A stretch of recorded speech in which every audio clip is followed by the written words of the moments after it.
The Sports Buzz is brought to you by the Milford National Bank and Trust Company. With surcharge-free ATM access at more than 2,500 ATM machines statewide as part of the SUM program.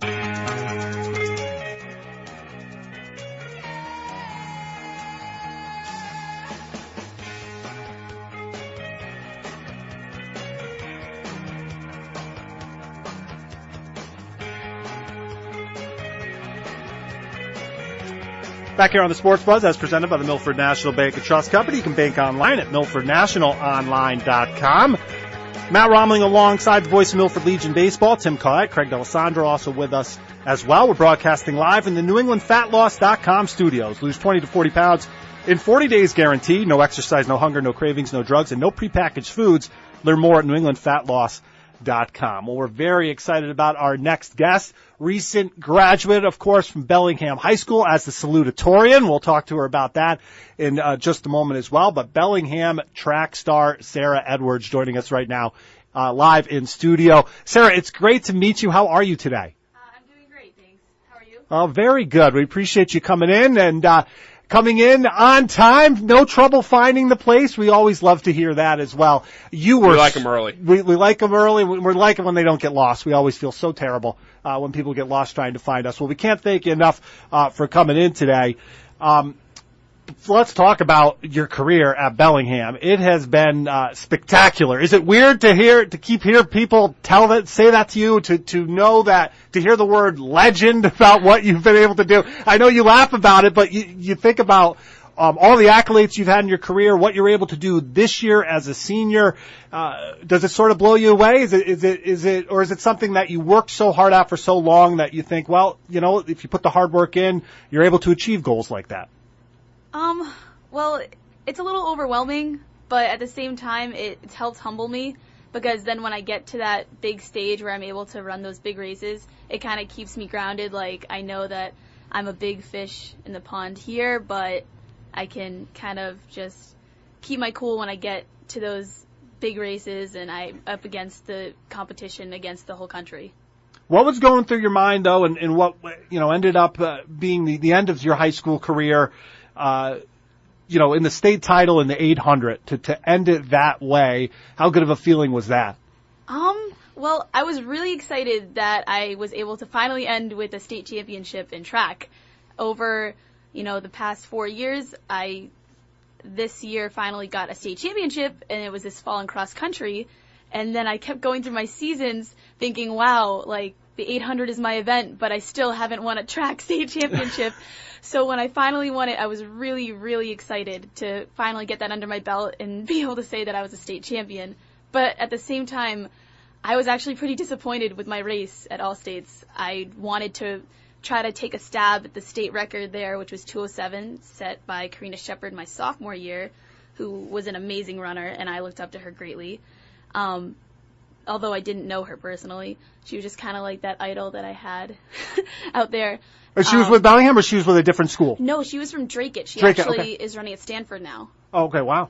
But so I really wanted to try to take a stab at that record, but the race just did not go the way I had hoped. I had a lot going on that week, senior events. I had graduation the night before where I'd made my salutatorian speech, and it just didn't end up the way that I had hoped. 2:11 was your time, right? Not too bad, but you really wanted to be in that 2:08, 2:07 area. That would have been the record. Yeah, it was a little unfortunate, but in the end, I mean, of course, I was ecstatic with the result. How the entire season, I want to go back to what you did in the indoor season, because you were racking them up in the indoor season as well. How difficult of a season was that? And then, you know, how much does the indoor play when you get to the outdoor? You know, we were talking a little bit off air. You know, you're really enjoying a period of resting your legs, how important that is. But take us back to the indoor season, which was a spectacular senior season for you as well. Indoor season was awesome. This year was a lot better than last year just because of the weather. It held up. We didn't barely have any snow, so we were able to train outside almost the entire season, which really helped. We got in a lot of quality workouts, so when it came to race time, I was able to perform. Whereas last year, it was a lot more difficult. We were running in the hallways a lot, and it just was not, you know, good training for us. But this year, it was awesome, and I had a lot of really great training partners.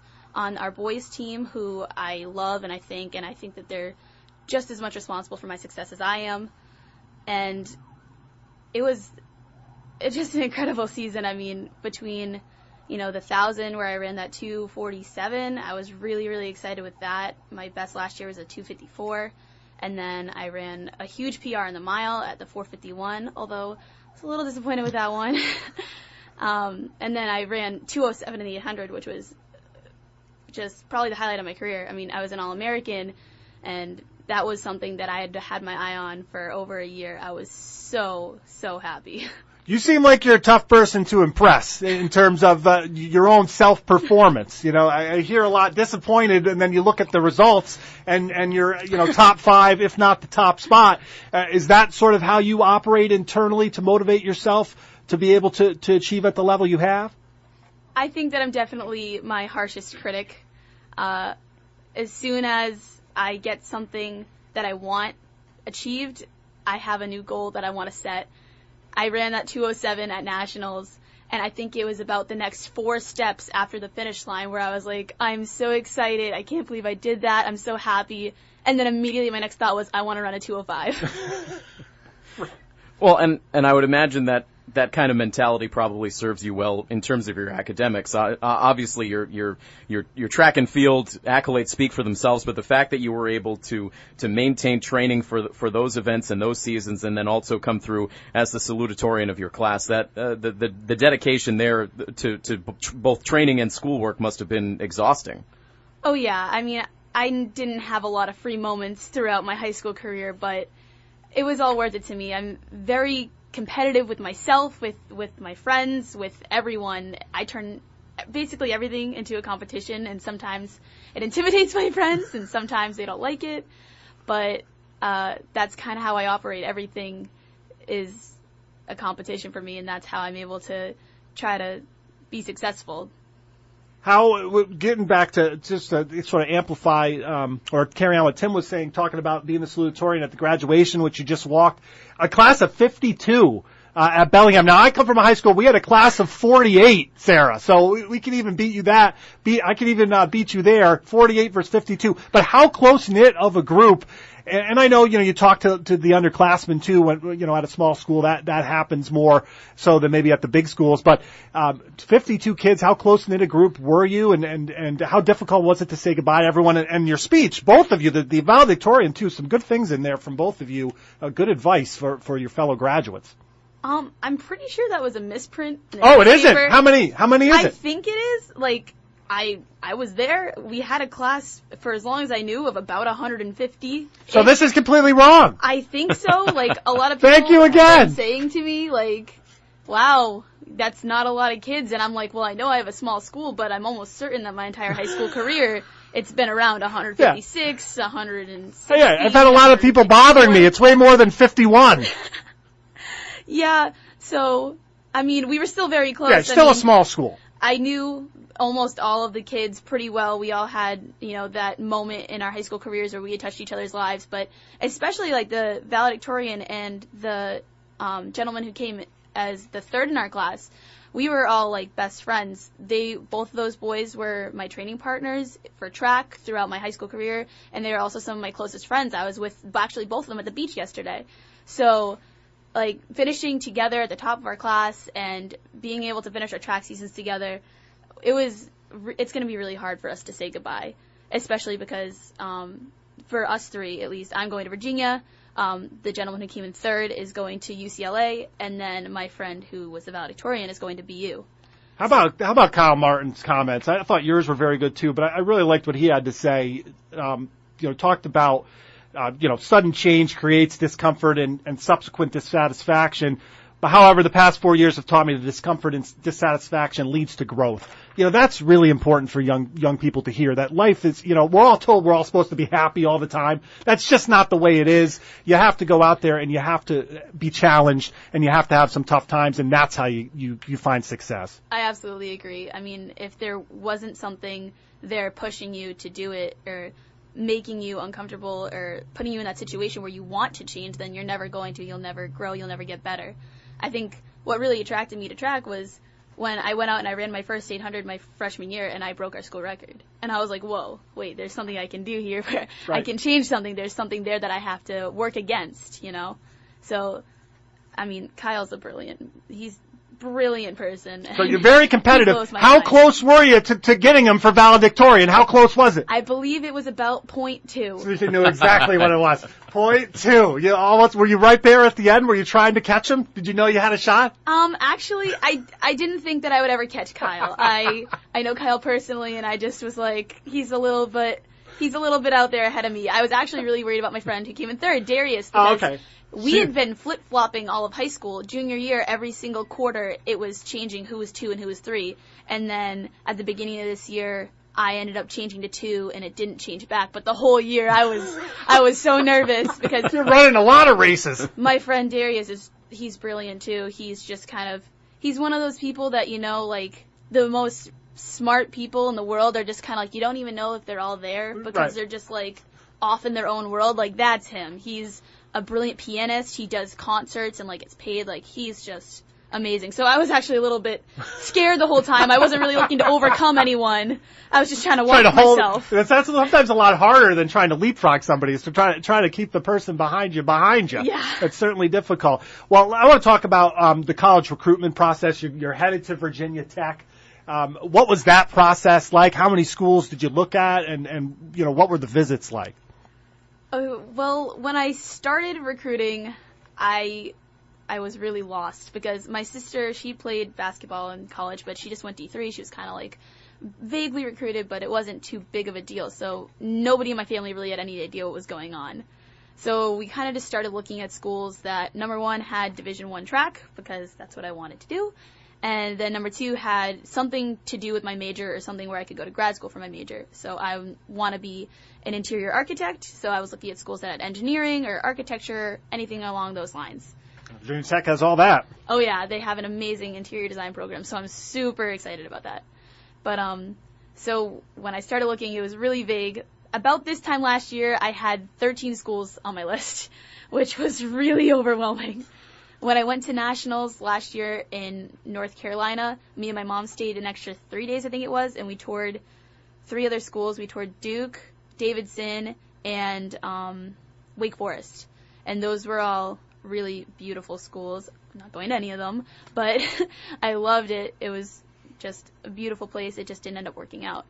It kind of just spurred off of coaches emailing me and me emailing them back, and if the connection felt right and whether or not they had, you know, Division I track and obviously something I could use for my major. And then later that summer, me and my dad went on a 4-day trip it was a 3-day trip where we went first to Villanova, and then we drove down to Georgetown, and then we drove to UVA and Virginia Tech. And at all of them except for Villanova, I met the coaches, and then I did a campus tour. Because at Villanova, their coach wasn't there or something. He was away. I don't remember. But so I was able to see almost all of the schools that I ended up having on my list of 13 that summer. Because then in April break of last year, I saw Brown, Harvard, and BC. Wow. Unbelievable. And you basically got a full tour of the ACC. I toured a lot of schools. And, oh, God, it was a headache. And then after July 1st, the coaches were calling me, and I was like, I'd be in the middle of a date with my boyfriend, and I'd be like, I'm sorry, I gotta take this. And then 40 minutes later, I'd come back and be like, you already ate. So it was an interesting summer, but by the end of it, I don't know, I guess a lot of it was the coaches when I met them, how I felt about, you know, the way that they said that they ran their team and the connection that I had with them. Not to be sexist, but I'm kind of scared of girls, so the girls' coaches already kind of had something against them. So it's good that you're so self-aware of what what sort of your tendencies are, and that's a good thing to know about, to understand about yourself, so that you know not to leave an option off the table just because of what your personal feeling tendencies might be. Yeah, I mean, I did end up, my official visits, I only ended up taking 3. I had 4 on the table, and then actually, it was about a month before my visit to Villanova, I decided I didn't want to take it because after I went to Virginia Tech, I think that's when I decided I really don't want to go to Villanova because I didn't think I'd get a great scholarship there because they're Villanova. They have some of the best track athletes from around the world coming in. I remember talking to the coach over the phone last summer, and he was like, yeah, we have this girl from Germany coming in who runs a 2:02. And I was like, oh my God, I run a 2:09 and I'm from Massachusetts. Like, I can't compete with this. And also, they didn't have my major, like, specifically, whereas Virginia Tech did. They had engineering. Sure. So in the end, I was just like, I'm tired, and these official visits are awful, so I don't want to go on another one. So I ended up canceling that one, and then the only three I took were Virginia Tech, Yale, and Harvard.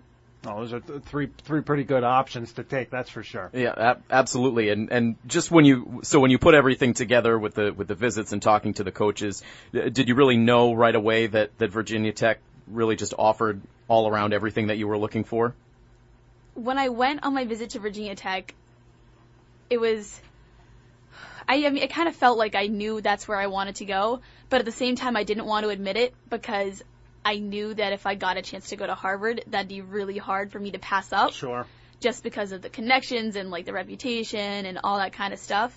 So I left there really excited about it, but at the same time, I knew that it was going to be a really hard decision, so I was pretty upset.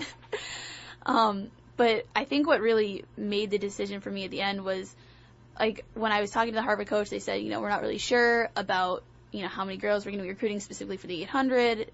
And so they kind of left the decision up to me whether I wanted to wait and see what they were going to do or if I wanted to go take another offer.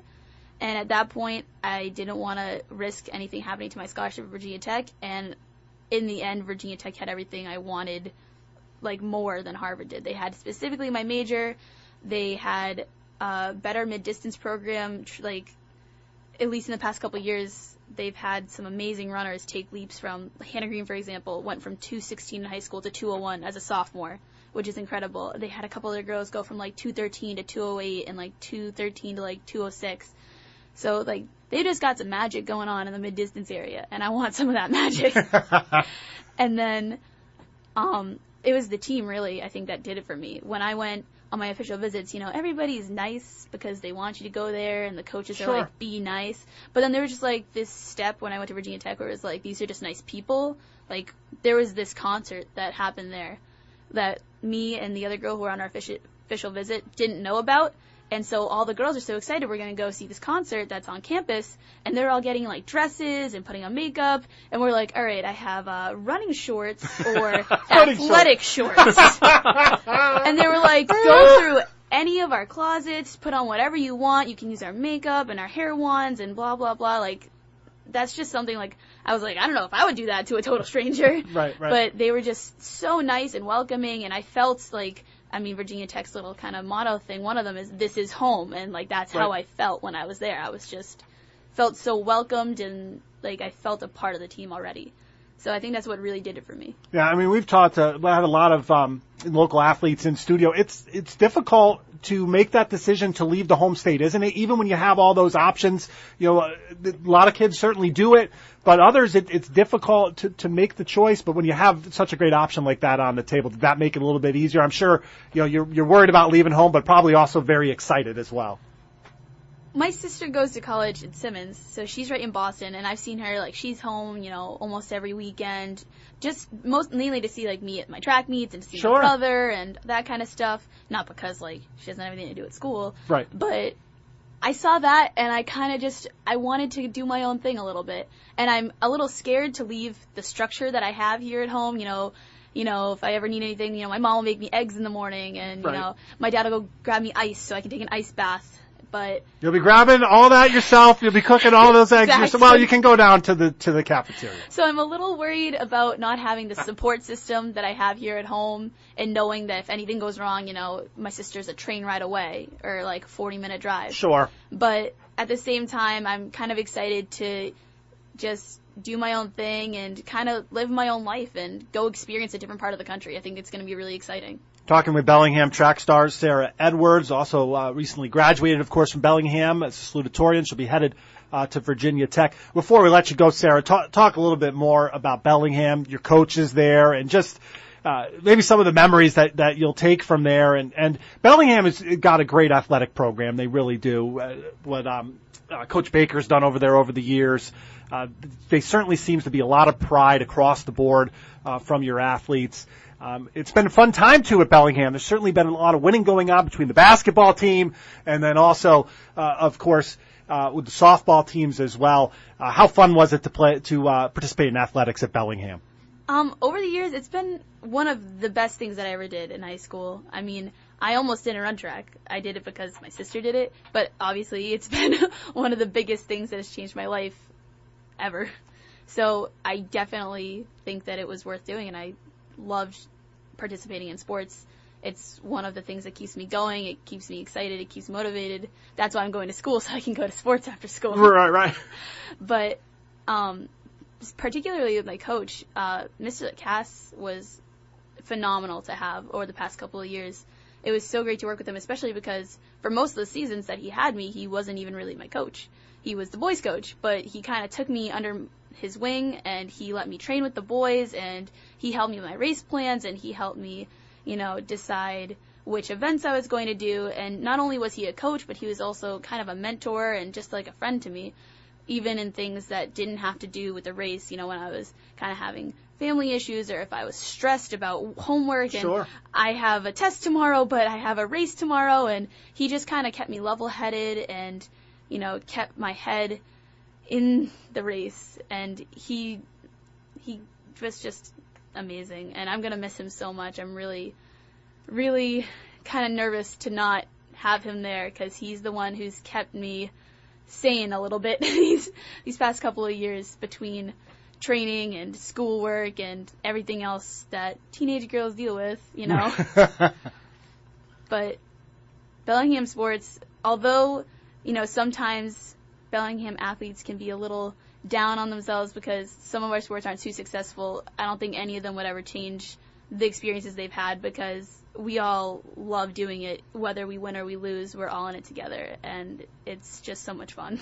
It's been nice to see. It's been nice, too, to see, and I know it's across all sports, but to see some sports pop up and really have some nice runs over the last several years. Particularly, we mentioned the girls' basketball team, softball as well. Baseball, too. Oh, yeah. And then even boys track. Yeah, boys sophomore track, year, yeah. they won TVLs. Yeah, so that's always nice to see as well. Well, I have a feeling your coach will still be available via text message, phone call, anytime you want. And the great thing is too, you're going to get to work with some new coaches, and I think it's a good feeling too when you that comfort level. We've heard other athletes come in.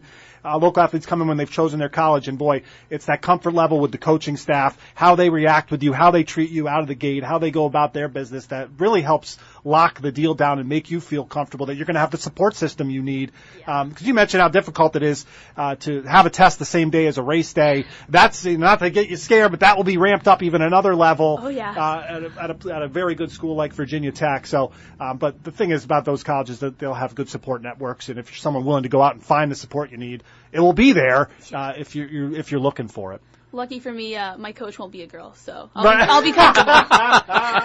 Well, and when will you start participating with team activities? When does the season start, and how does that kind of what part of the year, and how do you kind of work that out? So our summer training, I will start on Tuesday. Tuesday. Wow. By myself. So they send you what they want you to do, Yep. and then you start that training regimen. So those 2 weeks went fast, but I start Tuesday, and then I leave August 13th to be there for August 14th, which is when the team wants us there to start our pre-school training, which will be about a week because our classes start the 22nd, and I'm doing cross country there too. So I will be around the clock. Why are you doing cross country as well? Yes. Oh, that's fantastic. Around the clock. So the 14th is when they officially kind of have ownership of us. Could that be a double scholarship? Can you get that money and then put it towards a car or something? How does that work? Well, I mean, they just kind of gave me the deal for everything they thought that I would be able to contribute to. So, That's I mean, fantastic. obviously, if I was only, the 800 meter was the only event I could do, then it would probably be a lot less. But I could do cross country, I can do the 800, I can do the 1,000, the mile, maybe the 2 mile, but I hate that race. You're going to have to read up some Peter LaFontaine, right? He made the 2 mile relevant. Oh, She really is not looking forward to that 2-mile. Well, you're going to be busy with the rest of it, that's for sure. Well, Sarah, we thank you so much for coming in. It was great having you on. Congratulations on your tremendous high school career and your scholarship over at Virginia Tech. It should be quite a ride. Enjoy yourself. Thank you so much, and thank you for having me. Well, we appreciate it. That is Bellingham track star Sarah Edwards joining us here on the Sports Buzz. If you missed any of that interview, you can catch it on demand anytime you want immediately following the show at WMRCDailyNews.com. That's WMRCDailyNews.com.